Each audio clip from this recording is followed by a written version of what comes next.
ಈಗೇನೋ ಬಂಗಾರ ಬೆಳ್ಳಿ ಅಂತಿದೆಯಲ್ಲ ಅದೆಲ್ಲ 2 ಲಕ್ಷ ರೂಪಾಯಿಗೆ ಬಂಗಾರ 2.5 ಲಕ್ಷದಿಂದ 3.5 ಲಕ್ಷ ರೂಪಾಯಿವರೆಗೂ ಬಂಗಾರ ಹೋಗುತ್ತೆ. ಯಾವಾಗ June, July, August, September, October, November, December ಸಮಯಕ್ಕೆ ಸಿಕ್ಕಾಪಟ್ಟೆ ಜಾಸ್ತಿ ಆಗೋಕ್ಕೆ ಶುರುವಾಗುತ್ತೆ. ಆಗ 2.5 ಲಕ್ಷ ಏನು ಬಂತು, 3.5 ಲಕ್ಷದವರೆಗೂ ಹೋಗ್ತಕ್ಕಂಥ ಅವಕಾಶಗಳು.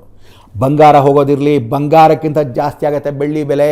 ಅದಕ್ಕೆ ಎಲ್ಲರೂ ಭಾಳ ಜನ ಬೆಳ್ಳಿ ಮೇಲೆ ಇನ್ವೆಸ್ಟ್ಮೆಂಟ್ ಅಂತೆ, ಬೆಳ್ಳಿ ಮೇಲೆ ದುಡ್ಡಂತೆ, ಎಲ್ಲರೂ ಬೆಳ್ಳಿ ಬಿಸ್ಕೆಟ್ ಮಾಡ್ಕೊಳ್ಳೋದಂತೆ, ಇದೇ ಆಗೋಗಿದೆ. ಸೊ ಹಾಕಿರ್ತಕ್ಕಂಥ ದುಡ್ಡುಗಳು ಬಂಗಾರಕ್ಕಿಂತ ಬೆಳ್ಳಿ ಎಷ್ಟು ಹೋಗುತ್ತೆ ಅಂದರೆ 4 ಲಕ್ಷದಿಂದ 5 ಲಕ್ಷದವರೆಗೂ ಹೋಗ್ತಕ್ಕಂಥ ಅವಕಾಶಗಳು ನಡೆಯುತ್ತೆ. ಜಾಗ್ರತೆ, ಹುಷಾರ್. ಸೊ ಅದರಿಂದ ಯಾರ್ಯಾರು ಹಳೆ ಬೆಳ್ಳಿ ಇದೆಯೋ, ಹಳೆ ಬಂಗಾರ ಇದೆ, ಕಾಪಾಡ್ಕೊಳ್ಳಿ. ಡಿಸೈನ್ ಇದೆ, ಕರ್ಸ್ಬಿಡೋಣ, ಬೇರೆ ತೊಗೊಳ್ಳೋಣ, ಎಲ್ಲ ಮಾಡೋಕ್ಕೆ ಹೋಗಬೇಡಿ. ಸಣ್ಣ ದುಡ್ಡು ದೊಡ್ಡ ಪ್ರಮಾಣದ ನಿಮ್ಮ ಜೀವನವನ್ನು ಬದಲಾಯಿಸ್ತಕ್ಕಂಥ ಅವಕಾಶ ಬೆಳ್ಳಿ ಬಂಗಾರದಿಂದ ನಡೀತಕ್ಕಂಥ. ಸೂರ್ಯ ಬಂದು ಬಂಗಾರ, ಚಂದ್ರ ಬಂದು ಬೆಳ್ಳಿ, ಗಜಕೇಸರಿ ಯೋಗದಲ್ಲಿ ಗುರು ಜೊತೆ ಚಂದ್ರ ಇದೆ. ಗಜಕೇಸರಿ ಯೋಗದಷ್ಟು ದೊಡ್ಡ ದೊಡ್ಡ ಲಾಭವನ್ನು ಇದು ಗೊತ್ತಾಗುತ್ತೆ 2029ವರೆಗೂ ಮಾತ್ರ. ಈ 2026ರಿಂದ 29ವರೆಗೂ ಮಾತ್ರ. ಸೊ ಒಂದು 3 ಡೇಸ್ 3 ಇಯರ್ಸ್ವರೆಗೂ ಅಷ್ಟೇ. ಅದಾದಮೇಲೆ 29 ಆಗೋದ್ಮೇಲೆ 30, 31 ಅಂದರೆ 2031, 30 ಅದಾದಮೇಲೆ ನೋಡ್ಬೇಕು ನೀವು ಬೆಳ್ಳಿ ಬಂಗಾರ ಕೇರ್ ಮಾಡೋರಿಲ್ವಂತೆ. ಎಲ್ಲ ವಿಜಯನಗರ ಸಾಮ್ರಾಜ್ಯದಲ್ಲಿ ಏನು ಹಂಪಿಯಲ್ಲಿ ನೋಡೋದಲ್ಲ, ರೋಡಲ್ಲೂ ಬಂಗಾರ ಬೆಳ್ಳಿ ಮಾರ್ತಿದ್ರಲ್ಲ, ಹಾಗೆ ಸಣ್ಣ ಪುಟ್ಟ ಡಬ್ಬಿಗಳು ಮಾರ್ದಂಗೆ ವೇಳೆ ಅಷ್ಟು ಕುಸ್ತು ಹೋಗುತ್ತೆ. ಇದು ಕೂಡ ನಡೆಯುತ್ತೆ. ಅಂಥ ಒಂದು ಪರಿಸ್ಥಿತಿ, ಇದೆಲ್ಲ ಚೇಂಜ್ ಆಗೋದು ಒಂದು ಗ್ರಹಣದ ಫಲ. ಜ್ಞಾಪಕ ಇಟ್ಕೊಳ್ಳಿ, 3.5 ವರ್ಷ ಅಂತ ಹೇಳ್ತೀವಿ. ಒಂದು ಗ್ರಹಣದ ಫಲ 3.5 ವರ್ಷ. ನಾಳೆ ಬೆಳಗ್ಗೆ ಚೇಂಜ್ ಆಗುತ್ತೆ, ನಾಡಿದ್ದು ಚೇಂಜ್ ಆಗುತ್ತೆ ಅಂತ. ಇದರ ಪ್ರತಿಫಲ 3.5 ವರ್ಷದವರೆಗೂ ಎನಿ ಟೈಮ್ ಎನಿ ಡೇ ನಡೀತಕ್ಕಂಥ ಅವಕಾಶಗಳು. ಸೊ ಇದೆಲ್ಲ ನಡೀಬೇಕಾದ್ರೆ ಈ ಗ್ರಹಣದ ಪ್ರಭಾವಗಳು ಸೂರ್ಯನಿಂದ, ಚಂದ್ರನಿಂದ, ರಾಹುವಿಂದ, ಕೇತುವಿಂದ. ಆಮೇಲೆ ಈ ವರ್ಷ ರಾಜ, ಈ ಉಗಾದಿ ಹಬ್ಬದಿಂದ ರಾಜ ಯಾರು ಅಂದರೆ ಗುರು. ದೊಡ್ಡ ಗ್ರಹ, ಬಹಳ ದೊಡ್ಡ ಗ್ರಹ ಆಗಿರ್ತಕ್ಕಂಥ ಗುರು. ಅದರ ಜೊತೆಗಿರ್ತಕ್ಕಂಥ 2ನೇದು ಮಂತ್ರಿ ಅಂತ ಕರಿತೀವಿ. ಮಹಾಮಂತ್ರಿಗಳು ಯಾರೋ ಅಂದರೆ ಕುಜ.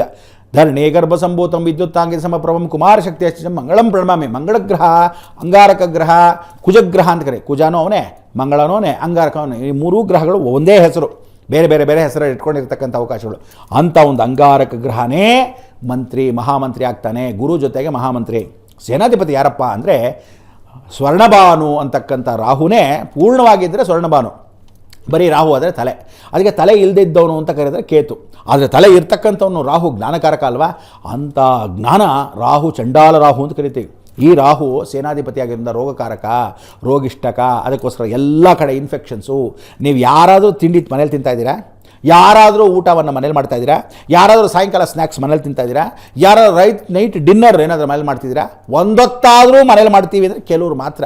ಎಣಿಸಿದಷ್ಟು ಮಿಕ್ಕಿದವರು ಎಲ್ಲ ಬೀದಿಲಿ ಎಲ್ಲ ಕಡೆನೂ ಎಲ್ಲ ಥರದ ತಿಂಡಿಗಳನ್ನು ತಿಂತಾಯಿದ್ದೀರಾ. ಸೊ ಏನು ಅಂದರೆ infections, food infection, water infection, juice infection, ಯಾವ ಕಾಲಕ್ಕೂ ಗಂಟ್ಲುಗಳ ನೋವು, ಉಪಚಾರಗಳು, ಊಟ ಉಪಚಾರಗಳು, ನಿನ್ನೆ ಮೊನ್ನೆ ಹಾಕಿರ್ತಕ್ಕಂಥ ಪದಾರ್ಥಗಳು, ಫುಡ್ ಯಾವ ಕಾಲಕ್ಕೂ ಹೆಂಗೆ ಮಾಡಿದಾರೋ ಗೊತ್ತಿಲ್ಲ ಅಂಥದ್ದೆಲ್ಲ ISI ಮಾರ್ಕ್ ಇಲ್ಲದೇ ಇರತಕ್ಕಂಥ ಸ್ಥಳದಲ್ಲಿ, ಫುಡ್ಡು ಯಾವ ಕಾಲಕ್ಕೂ ಟೆಸ್ಟ್ ಮಾಡದೇ ಇರೋ ಸ್ಥಳದಲ್ಲಿ, ಯಾವ ಮೆಟೀರಿಯಲ್ ಹಾಕದೇ ಇರತಕ್ಕಂಥ ಮೆಟೀರಿಯಲ್ಗಳಲ್ಲಿ ಗೊತ್ತಿಲ್ಲದೆ, ರಾಹು ಈಸ್ ಕಾರ್ನಬಾರ್, ಪೂರ್ತಿಯಾಗಿರ್ತಕ್ಕಂಥ ಜ್ಞಾನಕಾರಕ, ರೋಗಿಷ್ಠ ಅಂತ ಕರಿತೀವಿ. ಅದಕ್ಕೆ ನೀವೆಲ್ಲ ಕರೋನಾ ಟೈಮಲ್ಲಿ ಏನು ರೋಗ ಅಂದ್ಕೊಂಡಿದ್ರೆ ಆ ಥರದ ರೋಗ ಇದ್ದರೂ ಸಹ ನಾವೇನು ಹಾಸ್ಪಿಟ್ಲಿಗೆ ಹೋಗಬೇಕಾಗಿಲ್ಲ. ಅದು ದೊಡ್ಡದಾಗ ನಮ್ಮ ಜೊತೆಗೆ ಆ ರೋಗಗಳೆಲ್ಲ ಮಾತ್ರೆಗಳು ಓದು ಇದು ತೊಗೊತೀವಿ. ಅಂದರೆ ಫಾರ್ಮಸ್ಯೂಟಿಕಲ್ಗೆ ಸಿಕ್ಕಾಪಟ್ಟೆ ವ್ಯಾಪಾರ ಅಂತೆ. ಹೇಗೆ ವ್ಯಾಪಾರ?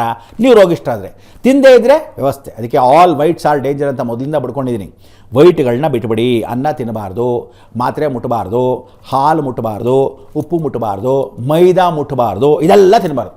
ಅನ್ನ ಮುಟ್ಟಬಾರ್ದು ಅಂದರೆ ರಾ ರೈಸ್ ಅಂತ. ರಾ ರೈಸ್ ಅಂದರೆ ಕೆಂಪಕ್ಕಿ ತಿನ್ನಿ, ಬೇಡ ಅಂದಿಲ್ಲ. ಬ್ಲ್ಯಾಕ್ ರೈಸ್ ಅಂತ ಇರುತ್ತೆ, ಅಂಥದ್ದು ತಿನ್ನಿ. ಹಳೇ ಕಾಲದ ರೇಷನ್ ಅಕ್ಕಿ ಇದೆ ಅಂತ ತಿನ್ನಿ.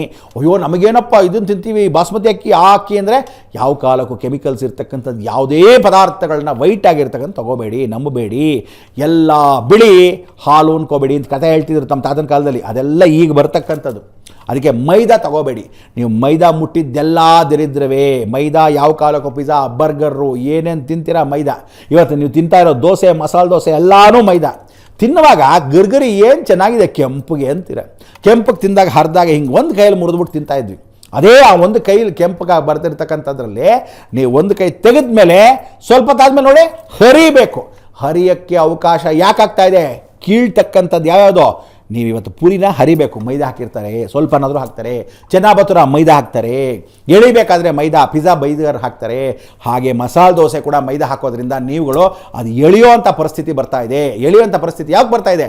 ಸೊ ನೀವುಗಳು ತಿಂದೇ ಇರ್ತಕ್ಕಂಥ ಪದಾರ್ಥಗಳು ಮಸಾಲೆ ದೋಸೆಗೆ ಹಾಕ್ತಾ ಇದ್ದಾರೆ, ಇಡ್ಲಿಗೆ ಹಾಕ್ತಾ ಇದ್ದಾರೆ, ಮೈದಾನ ಚಟ್ನಿಗೂ ಹಾಕ್ತಾ ಇದ್ದಾರೆ, ಎಲ್ಲೆಲ್ಲಿ ಬೇಕೋ ಗರ್ಗರಿ ಅಂತ ಬರಬೇಕು ಅಂತ ಮೈದಾ ಹಾಕ್ತಾರೆ. Maida is very dangerous for health. ಮಕ್ಕಳಿಗೆ ಮೊದಲೇ ಡೇಂಜರ್, ಲಂಗ್ಸ್ ಪ್ರಾಬ್ಲಮ್ ಬರುತ್ತೆ, ಕ್ಯಾನ್ಸರ್ ಬರುತ್ತೆ, ಜೀರ್ಣಶಕ್ತಿ ಕಮ್ಮಿ, ಮೋಷನ್ ಹೋಗೋದು ಕಷ್ಟ, ಪ್ಯಾಸ್ಟ್ರೇಟ್ ಆಪರೇಷನ್ಸ್ ಆಗುತ್ತೆ, ಭಾಳ ತೊಂದರೆಗಳು, ಲಂಗ್ಸ್ಗೆ ಉಸಿರಾಡೋಕ್ಕೆ ತೊಂದರೆಗಳಾಗ್ತಾ ಇದೆ. ಕತ್ತಲ್ಲಿ ಕೂತ್ಕೊಂಡ್ಬಿಟ್ಟಿರ್ತಕ್ಕಂಥದ್ದು ಹಾಗೇ 3 ದಿವಸ 4 ನಾನ್ ವೆಜ್ ಆದರೂ ಕರಗ್ಬಿಡುತ್ತಂತೆ, ಜೀರ್ಣ ಆಗುತ್ತಂತೆ. ಮೈದಾ ಜೀರ್ಣ ಆಗಲ್ಲ. ಹುಷಾರು ಕೇಕು, ಬನ್ನು, ಬ್ರೆಡ್ಡು ಎಲ್ಲ ಮೈದಾ. ಇದಾದ ಮೇಲೆ ಉಪ್ಪು ತಿನ್ನಬೇಡಿ. ಜನರಲ್ ಸಾಲ್ಟ್ ತಿನ್ನಬೇಡಿ. ಅದಕ್ಕೆ ಅಡುಗೆಗೆ ಕಲ್ಲುಪ್ಪು ಹಾಕಿ ಹೆಂಗಸರು ಹೇಳ್ತಾ ಇದ್ದೀನಿ, ಕಲ್ಲುಪ್ಪು ಉಪಯೋಗಿಸ್ತಿರೇನೆ ಅಡುಗೆ ಮಾಡಬೇಕು. ನೀವೆಲ್ಲ ಅಚ್ಚಗೆ ಗೊತ್ತೇ ಇಲ್ಲ, ಕಲ್ಲುಪ್ಪು ಇಷ್ಟು ಹಾಕಬೇಕು ಅಂದರೆ ಅಂದಾಜು ಗೊತ್ತಿಲ್ಲ. ಸುಮ್ಮನೆ ಟೀ ಸ್ಪೂನ್ ಅಂತ ಹೇಳಿ ಪುಡಿ ಉಪ್ಪು ಹಾಕ್ತಾ ಇದ್ದೀರಾ. ಪುಡಿ ಉಪ್ಪು ತುಂಬ ಡೇಂಜರ್. ಅದಕ್ಕೆ ಸೇಂದ್ರ ಲವಣ, ಬ್ಲ್ಯಾಕ್ ಸಾಲ್ಟ್, ಪಿಂಕ್ ಸಾಲ್ಟ್ ಅಂತೆಲ್ಲ ಇದೆ. ಸೇಂದ್ರ ಲವಣ, ಬ್ಲ್ಯಾಕ್ ಸಾಲ್ಟ್, ಪಿಂಕ್ ಸಾಲ್ಟ್ ಅಂತಿದೆ. ಅಂಥದ್ದನ್ನು ಉಪಯೋಗಿಸಿದ್ರೆ ಆರೋಗ್ಯ, ಯೋಗಕ್ಷೇಮ, ಮಹಾಮಿ. ಮಾತ್ರೆ ಇದೆಲ್ಲ ತೊಗೊಂಡ್ರೆ ಮಾತ್ರೆ ತೊಗೋಬೇಕು, ಅದು ವೈಟ್ ಅಲ್ವಾ? ಮಾತ್ರೆ ಮುಟ್ಟಬಾರ್ದು ಅಂದರೆ ಇದನ್ನೆಲ್ಲ ಅವಾಯ್ಡ್ ಮಾಡಬೇಕು. ಸೊ ಅದಕ್ಕೆ ಗ್ಯಾಸ್ಟ್ರಿಕ್ ತೊಗೊಳ್ಳೋ ಮಾತ್ರೆಗಳು, ಶುಗರ್ ತೊಗೊಳ್ಳೋ ಮಾತ್ರೆಗಳು ಎಲ್ಲ ಡಿಕಂಪೋಸಿಷನ್ ಆಗಿರೋ ಹಳೆ ಮಾತ್ರೆಗಳು ಕೊಡ್ತಾರೆ. ಸ್ಟಾಕು ನೀವು ಸರಿಯಾಗಿ ಗಮನಿಸ್ಕೊಳ್ಳಿ. ಎಕ್ಸ್ಪೈರ್ ಆಗಿರೋದು ತೊಗೊಂಡ್ಬಿಡ್ತೀರಾ, ಎಕ್ಸ್ಪೈರಿ ಡೇಟ್ಗಳು ನೋಡ್ಕೊಳ್ಳಿ. ಮಾತ್ರೆ ಡೇಂಜರ್. ವಿದೇಶದಲ್ಲಿರ್ತಕ್ಕಂಥ ಔಷಧಿಗಳು, ಮಾತ್ರೆಗಳನ್ನು ಅಲ್ಲಿರ್ತಕ್ಕಂಥ ಫುಡ್ ಸೈಜ್ ಎಲ್ಲಿ ಮಾತ್ರೆಗಳನ್ನ ಏನು ಎಕ್ಸ್ಪೈರ್ ಆಗಿರುತ್ತೆ ಎತ್ಕೊಂಬ ಇಂಡಿಯಾಗೆ ಹಾಕ್ತಾರಂತೆ. ಇಂಡಿಯಾಗೆ ಹಾಕಿದ್ದೆಲ್ಲನೂ ನಾವಿಲ್ಲಿ ಪೆಸ್ಟಿಸೈಡ್ಸ್ಗೆ ಔಷಧಿಗಳಾಗಿ ಉಪಯೋಗಿಸ್ತಾರೆ. ಅದಕ್ಕೆ ಬೀನ್ಸು, ಕ್ಯಾರೆಟು, ಕೋಸು ಎಲ್ಲ ತರಕಾರಿಗಳಿಗೆ ಏನು ಔಷಧಿ ಹೊಡಿತಾರಲ್ಲ ಅದೆಲ್ಲನೂ ಡೇಂಜರಸ್ ಆಗಿ ವಿದೇಶದವರು ಬಿಟ್ಟಿರ್ತಕ್ಕಂಥ ಮಾತ್ರೆ, ಎಕ್ಸ್ಪೈರ್ ಆಗಿರ್ತಕ್ಕಂಥ ಮಾತ್ರೆ, ಅದನ್ನು ಇಲ್ಲಿ ಎಕ್ಸ್ಪೈರ್ ಆಗಿರೋದು ನಮಗೆ ತೊಗೊಂಬಂದು ಪ್ರಯೋಗಿಸ್ತಾ ಇದ್ದಾರೆ. ಅದಕ್ಕೆ ವೈಟ್ ಇಸ್ ಡೇಂಜರ್. ಹಾಲು ಡೇಂಜರ್. ಅದಕ್ಕೆ ಮಕ್ಕಳಿಗೆ ನೀರನ್ನ ಒಂದು ಸ್ವಲ್ಪ ಕಲಿಸ್ಬಿಟ್ಟು ಹಾಕೋರು ತಾಯಿಂದರು.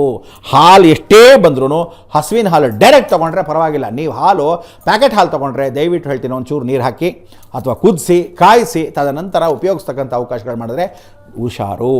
ಯಾವ ಕಾಲಕ್ಕೂ ನೀವು ಪನ್ನೀರ್ ತೊಗೋಬೇಡಿ, ಪನ್ನೀರ್ ಮುಟ್ಲೇಬಾರ್ದು, ಜ್ಞಾಪಕ ಇಟ್ಕೊಳ್ಳಿ. ಟೋಫು ತೊಗೋಬೋದು. ಟೋಫು ಬಂದು ವಿಶೇಷವಾಗಿ ಹಾಲಲ್ಲಿ ಮಾಡ್ತಕ್ಕಂಥದ್ದಲ್ಲ, ಅದು ಪನ್ನೀರ್ ಮಾಡ್ತಕ್ಕಂಥದ್ದಲ್ಲ.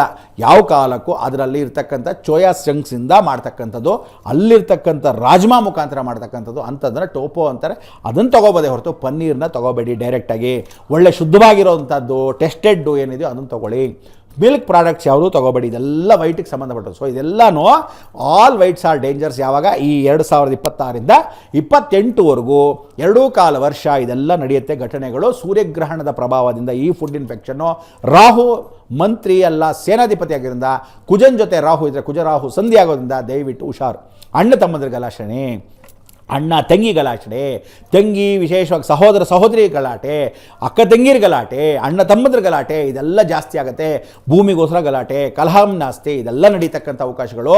ಅದಕ್ಕೆ ಕುಜಾನೇ ಸಾಕ್ಷಿ. ಅದಕ್ಕೆ ಅಂತ ದಯವಿಟ್ಟು ಅಣ್ಣ ತಮ್ಮಂದರು ಒಗ್ಗಟ್ಟಾಗಿರಿ, ವಿಶೇಷವಾಗಿರಿ. ಪಾರ್ಲಿಮೆಂಟಲ್ಲಿ ಎಷ್ಟೋ ಜನ ಟೆರರಿಸ್ಟ್ ಅಟ್ಯಾಕ್ ಆಗ್ತಕ್ಕಂಥ ಸಮಯದಲ್ಲಿ ಸೆಕ್ಯೂರಿಟಿ ಟೈಟ್ ಮಾಡಿ ವಿಶೇಷವಾಗಿರ್ತಕ್ಕಂಥ ಸಂದರ್ಭದಲ್ಲಿ ಈ ಸಲ ಬರ್ತಕ್ಕಂಥದ್ದು ಯೋಗಿ ಆದಿತ್ಯನಾಥ್ ಯಾವ ಕಾಲಕ್ಕೂ ಪ್ರಧಾನಮಂತ್ರಿ ಅವಕಾಶಗಳಿಗೆ ಅವ್ರನ್ನ ಕೊಟ್ಟರೂ ಸಹ ಪ್ರಧಾನಮಂತ್ರಿಯಾಗಿ ರಾಜೀನಾಮೆ ಕೊಡೋ ಅವಕಾಶಗಳು ಜಾಸ್ತಿ ಬಂದ್ಬಿಡುತ್ತೆ ನರೇಂದ್ರ ಮೋದಿಗೆ ಈ ಗ್ರಹಣದ ನಂತರ.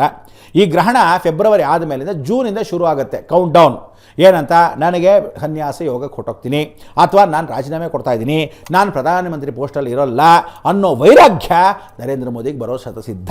ಅವರಿಗೆ ಗಂಡಾಂತರಗಳನ್ನ ಈ ಸರಿ ಪಾಕಿಸ್ತಾನದವರು ಹೇಗಾದರೂ ಮಾಡಿ ಚೈನಲ್ಲಿ ಸಾಯಿಸೋಣ ಅಂತ ಭಾಳ ಪ್ರಯತ್ನ ಪಟ್ಟರು. ನೀವು ನೋಡಿಲ್ಲ. ಆ ಪ್ರಯತ್ನ ಪಟ್ಟಾಗ ಕಾಪಾಡಿದವರು ಸ್ವಲ್ಪ ಲೇಟಾಗಿ ಬಂದರು. ವಿಶೇಷವಾಗಿ ಕಾಪಾಡಿರ್ತಕ್ಕಂಥದ್ದು ವಿಶೇಷ ಯಾರು ಅಂದರೆ ಪುಟಿನ್, ಅಂದರೆ ರಷ್ಯಾ ಪ್ರೆಸಿಡೆಂಟು.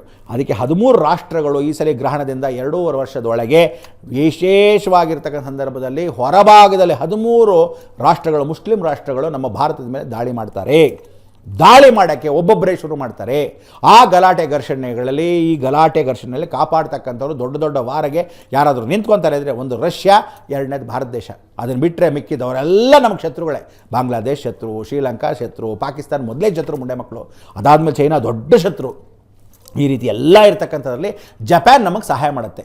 ಜಪಾನ್ ಜೊತೆ ಸಣ್ಣ ರಾಷ್ಟ್ರಗಳು ನಮಗೆ ಸಹಾಯ ಮಾಡುತ್ತೆ. ಈ ಸಣ್ಣ ರಾಷ್ಟ್ರದಲ್ಲಿ ಸಹಾಯ ಮಾಡ್ತಕ್ಕಂಥ ಅವಕಾಶದಲ್ಲಿ ಹುಷಾರಾಗಿ ಜಾಗೃತಿ ಇರಬೇಕು.